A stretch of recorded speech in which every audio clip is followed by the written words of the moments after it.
بسم اللہ الرحمن الرحیم۔ السلام علیکم ناظرین، ہمارے چینل آئی اوپنر پر آپ کو خوش آمدید۔ اس ویڈیو میں ہم علم نجوم کا تذکرہ کرتے ہیں۔ سب سے پہلے ہمارے چینل آئی اوپنر کو سبسکرائب کریں، ویڈیو کو لائک کریں، شیئر کریں، کمنٹس باکس پر اپنی رائے کا اظہار کریں اور بیل آئیکن پر ضرور کلک کریں تاکہ آنے والی ہر ویڈیو کی نوٹیفیکیشن کا نوٹس آپ کو بر وقت مل سکے۔ ایک خاتون نجومی کا بیان ہے: نوجوانی میں مجھے اپنی مدد آپ سے متعلق کتابیں پڑھنے کا بہت شوق تھا۔ میں نے ایک کتاب پڑھی جس میں لکھا تھا کہ اگر آپ کی نیت اچھی ہے اور آپ کچھ حاصل کرنا چاہتے ہیں تو آپ نیک نیتی سے کائنات سے فقط یہ کہہ دیں کہ فلاں کام ہو جائے تو وہ کام ہو جاتا ہے۔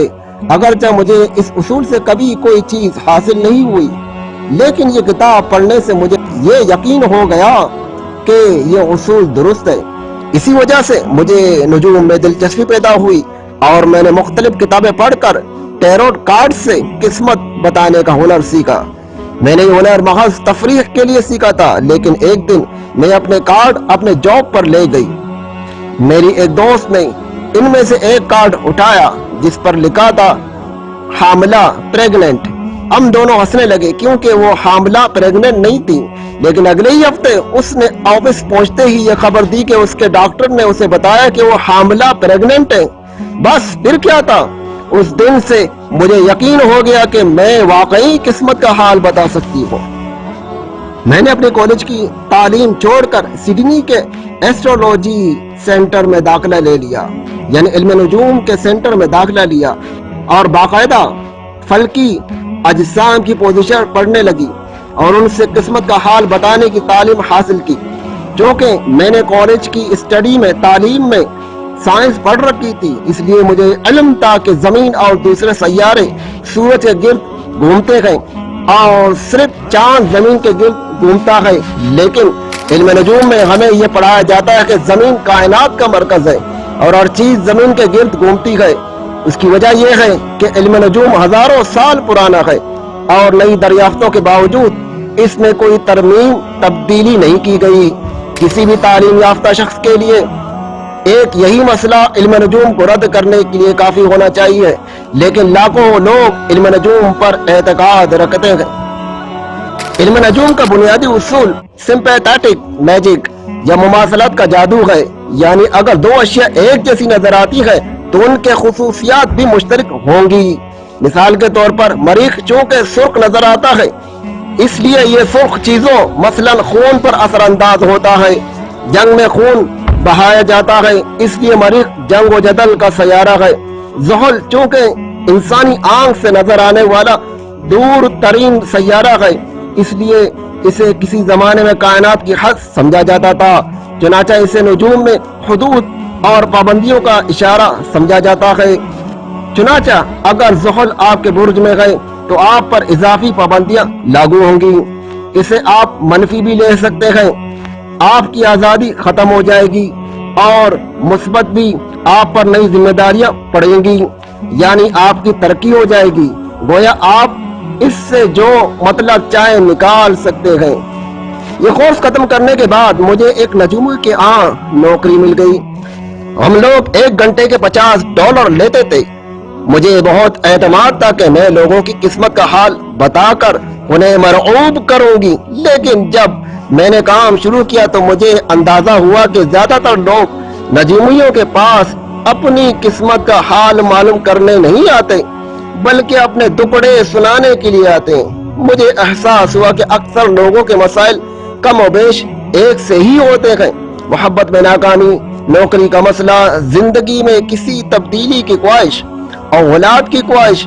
میں نے یہ کہانیاں اتنی زیادہ سنی کہ چند ہی دنوں میں کسی گاہک کے روپے سے ہی یہ پہچاننے لگی کہ یہ کیا سننا چاہتا ہے۔ محبت میں ناکام عاشق اپنی داستان اپنے گھر والوں کو یا دوستوں کو نہیں سنا پاتے، اس لیے وہ نجومیوں کو آ کر سناتے ہیں۔ چنانچہ میں ایسے ناکام عاشق کو دیکھتے ہی پہچان جاتی اور اسے کہتی، وہ لڑکی تمہارے لیے ٹھیک نہیں ہے، اسے بھول جاؤ۔ لوگ یہ سن کر حیران ہو جاتے کہ مجھے سب کچھ کیسے معلوم ہے۔ مجھے یہ معلوم ہوا کہ اچھے خاصے ذہین اور تعلیم یافتہ لوگ بھی ضعیف الاعتقاد ہو سکتے ہیں، کمزور عقیدے کے ہو سکتے ہیں۔ لوگ ضعیف الاعتقاد اس وقت بنتے ہیں جب وہ اپنے مسائل پر کنٹرول نہیں رکھ پاتے۔ بہت سے نوجوان سائنس کی تعلیم کے باوجود نجومیت کے پاس جاتے ہیں کیونکہ انہیں اپنی زندگی پر بہت کم کنٹرول ہوتا ہے۔ اس کے علاوہ میرے گاہک میں سیاستدان، اسٹاک ایکسچینج کے بروکر اور بہت سے دوسرے مالدار لوگ بھی تھے جن کے پیشے میں بہت سے کام اٹکل بچو سے کیے جاتے تھے۔ مجھے اپنے پیشے سے نفرت اس وقت ہونے لگی جب لوگ میری سائیکک قابلیت کی قسمیں کھانے لگے۔ لوگ مجھے آ کر بتاتے کہ میری فلاں پیشن گوئیاں حرف بحرف درست ثابت ہوئی ہیں، حالانکہ میں جانتی تھی کہ میں نے ایسی کوئی پیشن گوئی نہیں کی تھی۔ میری تمام باتیں انتہائی سطحی اور مبہم ہوتی تھی جنہیں لوگ اپنی مرضی کے جامے پہنا دیتے تھے۔ میری ایک دوست نے ایک دوسرے نجومی کے بارے میں مجھے بتایا کہ اس نے کیا کیا درست پیشن گوئیاں کی جن سے وہ اس نجومی کی قائل ہو گئی۔ اتفاق سے اس دوست نے نجومی کے ساتھ اپنی گفتگو کو ریکارڈ بھی کر رکھا تھا۔ میں نے اسے وہ ریکارڈنگ پلے کرنے کو کہا۔ اس نجومی نے ان میں سے ایک پیشن گوئی بھی نہیں کی تھی جن کے بارے میں میری دوست کو یقین تھا کہ وہ پیشن گوئیاں نجومی نے کی تھی۔ نجومی نے وہی سطحی اور مبہم باتیں کی تھیں جو میں کرتی ہوں۔ میری دوست نے ان باتوں کو اپنے حالات پر مطابقت کر لیا اور ان مبہم باتوں کو درست پیشن گوئیاں سمجھ کر قبول کر دیا۔ ایک دن میرے پاس ایک آدمی آیا جسے یقین تھا کہ اسے کسی کی بددعا لگی گئی۔ وہ کافی عرصے سے ایک پادری سے بھی بات چیت کر رہا تھا تاکہ پادری کی دعا سے اس کی قسمت پلٹ جائے۔ میں نے اس سے کہا اسے کسی اچھے نیورولوجسٹ سے مشورہ کرنا چاہیے۔ یہ سن کر وہ شخص طیش میں آ گیا، غصے میں آ گیا اور کہنے لگا کیا میں تمہیں پاگل لگتا ہوں؟ میں نے کہا نہیں، لیکن اگر تمہیں بددعا لگی ہوتی تو تم پادری کی دعا سے اب تک اچھے ہو چکے ہوتے۔ یہ سن کر وہ شخص مزید غصے میں آ گیا اور چلانے لگا تم دھوکے باز ہو، تم فروڈ ہو۔ یہ سن کر میں سناٹے میں آ گئی۔ مجھے احساس ہوا کہ میں واقعی لوگوں کو دھوکہ دے رہی ہوں۔ میں جانتی ہوں کہ مجھ میں پیشن گوئی کرنے کی کوئی قوت نہیں ہے، میں صرف لوگوں کے جذبات سے کھیلتی ہوں۔ میرے ضمیر نے مجھے جھنجھوڑ کر رکھ دیا۔ میں نے اسی دن سے علم نجوم کا پیشہ چھوڑ دیا، لیکن جاتے جاتے ایک پیشن گوئی ضرور کرنا چاہوں گی۔ لوگ اب سیل فونز کے لیے نجوم کی ایپس بنا رہے ہیں۔ یہ ایپس بنانے والے لوگوں کو بیوقوف بنا کر مزید پیسے لوٹیں گے۔ گوگل اور فیس بک جیسی کمپنیاں آپ کے بارے میں بہت کچھ جانتی ہیں اور آپ کا ڈیٹا کروڑوں کے مول بیچتی ہیں۔ یہ ایپس اس ڈیٹا کو استعمال کر کے آپ کے بارے میں وہ کچھ بتائیں گی جو آپ شاید خود بھی نہ جانتے ہوں۔ یہ ایپس مصنوعی ذہانت کے استعمال سے آپ کو عین وہی کچھ بتائیں گی جو آپ سننا چاہتے ہیں۔ یہ ایپس کروڑوں کا بزنس کریں گی کیونکہ اگر آپ یہ جان لیں کہ لوگ کیا سننا چاہتے ہیں تو آپ لوگوں کو آسانی سے لوٹ سکتے ہیں۔ محترم ناظرین، علم نجوم کیا ہے؟ اس کا سیکھنا جائز ہے یا نہیں؟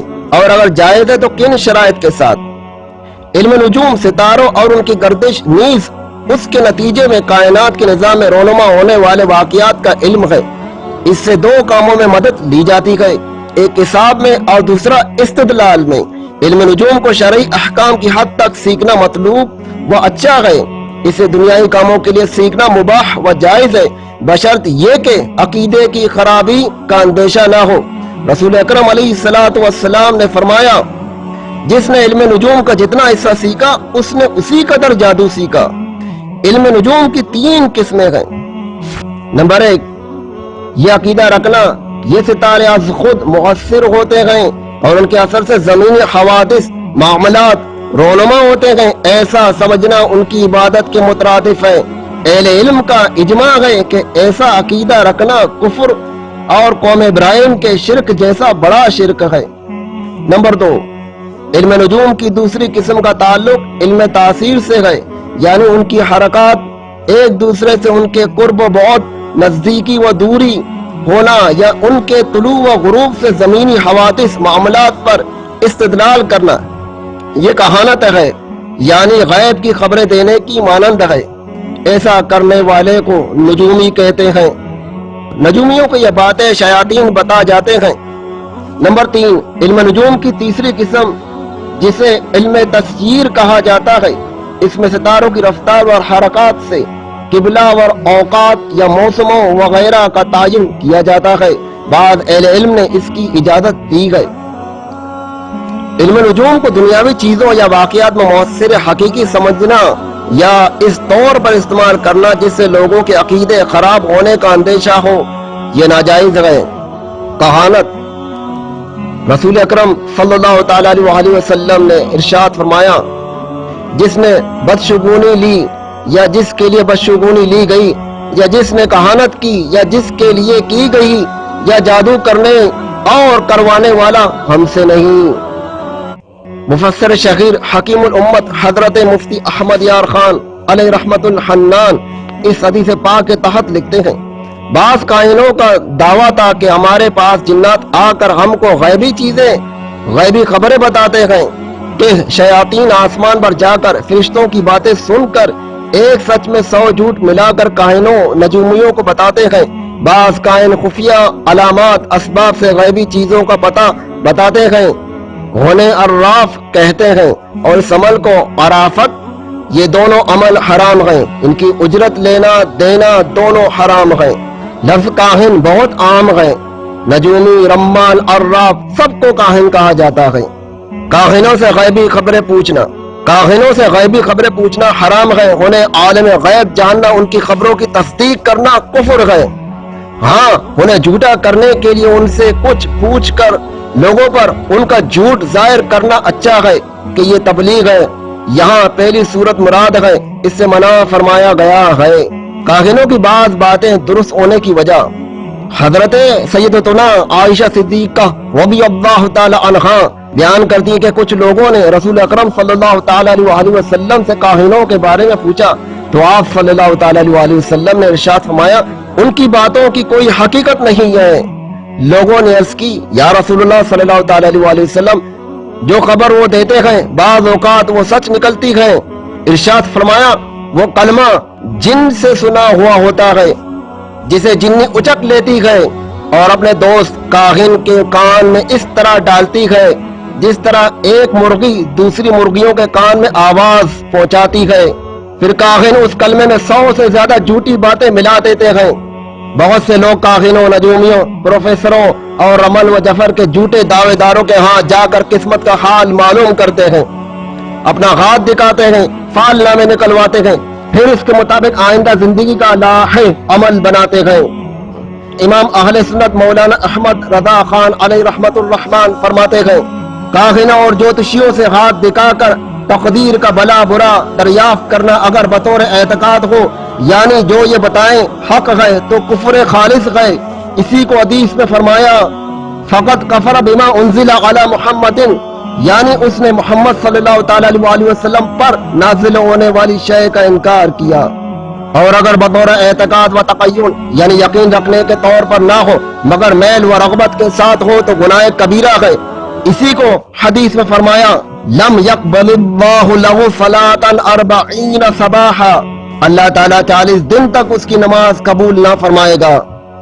اور اگر عزل و استہزاء یعنی ہنسی مذاق کے طور پر ہو تو عبث یعنی بیکار و مکروہ و حماقت ہے۔ ہاں، اگر بقصد تعجیز یعنی اسے عاجز کرنے کے لیے ہو تو حرج نہیں، اور یہ ہر کسی کی بس کی بات بھی نہیں۔ علم العادات، نمرولوجی کہ جسے علم الارقام، علم العروف اور علم جفر بھی کہتے ہیں۔ علم العادات سے مراد الف با جیم پر لگائی گئی قیمتوں کے نام ہے، عربی زبان کے 28 حروف ہیں اور ہر حرف سے کوئی عدد منسوب کیا گیا ہے۔ 8 کلمے جو حروف تہجی کے بالترتیب اعداد معلوم کرنے کے لیے بنائے گئے ہیں، وہ کلمے ابجد، حوض، حتی، کلمن، صافت، قرشت، سخذ، دوغ ہیں۔ علم العادات کو تاریخ لحاظ سے قیاسی اور ضمنی علم کہا جاتا ہے۔ اس سے یقینی علم غیب کا دعویٰ جھوٹ اور دھوکہ ہے۔ ناقدین کے مطابق اباجاد ایک بادشاہ کا نام تھا جس کا مخفف ایبریویشن ابجد ہے۔ اور لفظ ابجد کی جڑ اباجی ہی ہے اور باقی 7 کلمے اس بادشاہ کے بیٹوں کے نام سے منسوب ہیں۔ بعض محققین کا کہنا ہے کہ مرامرا ایک شخص کا نام تھا اور یہ ابجدی لکھنے کا طریقہ اسی کا ایجاد کرتا ہے، جبکہ بعض ناقدین کے مطابق حضرت ادریس علیہ السلام نے ابجد کو ترتیب دے کر 8 بامعنی کلمے بنائے اور ابجد ادریس اس کا نام رکھ دیا گیا۔ اس ابجد میں عربی کے تمام حروف آ جاتے ہیں۔ حروف کو مختلف ترتیب سے لکھا جاتا ہے۔ سب سے زیادہ عام طریقہ ابجد قمری کہلاتا ہے۔ علم نجوم سے اپنے حال، مستقبل، ماضی یا کسی بھی سوال کا جواب لینے کے لیے جو چارٹ بنایا جاتا ہے اس کو زائچہ، کندلی یا ہوروسکوپ کہتے ہیں۔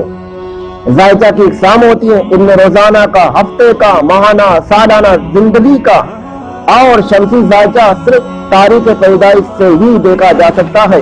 ان زائچوں میں روزانہ، سالانہ اور زندگی کے حالات دیکھے جاتے ہیں کہ آج کا دن کیسا گزرے گا، آج سیارے کیا کہتے ہیں، آج کے دن کون سا کام کرنا اچھا ہوگا، آج کا لکی نمبر، رنگ، صنف کون سی ہے، کس کام کو کرنا یا کس کام سے بچنا چاہیے، آج سیاروں کی چال کیسی ہے، وغیرہ وغیرہ۔ آسمان پر گرا ہوا ایک فرضی علاقہ جو بیضاوی انڈے کی شکل میں دونوں طرف 8 درجوں تک پھیلا ہوا ہے، اسے منتخب البروج زوڈیاک کہتے ہیں۔ اس کو 12 برابر حصوں میں تقسیم کیا جاتا ہے۔ ہر درجے پر مشتمل حصہ برج کہلاتا ہے، جنہیں شیر، ترازو، مچھلی، بچھو وغیرہ خیالی شکلوں کو اس برج کا نام دے دیا گیا ہے۔ ہر شخص کا برج اس کی تاریخ پیدائش کے حساب سے دیکھا جاتا ہے۔ بسا اوقات لفظ اسٹار کو برج کے معنوں میں بھی استعمال کیا جاتا ہے۔ کیا علم العادات درست ہے اور اس کا استعمال جائز ہے؟ ابجد کے اعتبار سے عادات کا شمار اور اعتبار کرنا بعض چیزوں میں جائز ہے، مگر اس سے کوئی ایسا کام لینا جیسا کہ علم نجوم میں لیا جاتا ہے اور اسے غیب کی باتوں کا دعویٰ کیا جاتا ہے، جائز نہیں۔ نیز اس سے مستقبل کے احوال کی خبر دینا، قسمت کے فیصلے کرنا اور ان عادات کے ستاروں اور برجوں کے ساتھ ملا کر کسی چیز کے صحیح یا غلط ہونے کا فیصلہ کرنا درست نہیں۔ چنانچہ ہوروسکوپ بنانا اور اپنا برج یا اسٹار معلوم کر کے آئندہ ہونے والے معاملات کا لائے عمل بنانا ناجائز ہے۔ ایسے تعویذات جن پر 1 سے 9 تک گنتی لکھی ہوئی ہوتی ہے، یہ حروف ابجد کے اعتبار سے لکھے ہوتے ہیں۔ ہمارے نزدیک قرآن پاک و احادیث پاک کو عادات کی صورت میں لکھنا فائدہ مند نہیں۔ تعویذات پر قرآن آیات یا مقدس کلمات ہی لکھے ہونے چاہیے۔ مقدس کلمات کے حروف ابجد نکال کر انہیں گنتی کی صورت میں لکھنا فیض و برکات سے محروم کر دیتا ہے۔ ایسے تعویذات پہننا بھی بے فائدہ۔ وہ تعویذات جن پر جنتر منتر لکھے ہو وہ پہننا ناجائز ہے۔ بسم اللہ شریف کے فضائل اور برکات مختلف روایت سے واضح ہے، اس لیے 786 لکھنے سے بندہ ان تمام برکات سے محروم رہتا ہے۔ مسلمانوں کو چاہیے ہر مقام پر جہاں بسم اللہ لکھنا ہو پورا لکھنا چاہیے۔ ابجد کے عادات استعمال نہیں کرنے چاہیے۔ ماضی میں تمام مفسرین، محدثین، فقہاء اور علماء مکمل تسمیہ بسم اللہ شریف لکھتے تھے اور اس پر تمام اہل اسلام کا عمل جاری و ساری ہے۔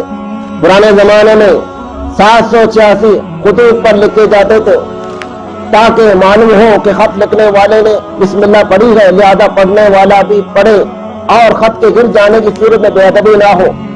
786 کسی بھی طرح بسم اللہ شریف کا متبادل نہیں ہو سکتا۔ اسی پر ہم اپنی ویڈیو کا اختتام کرتے ہیں۔ السلام علیکم ورحمۃ اللہ وبرکاتہ۔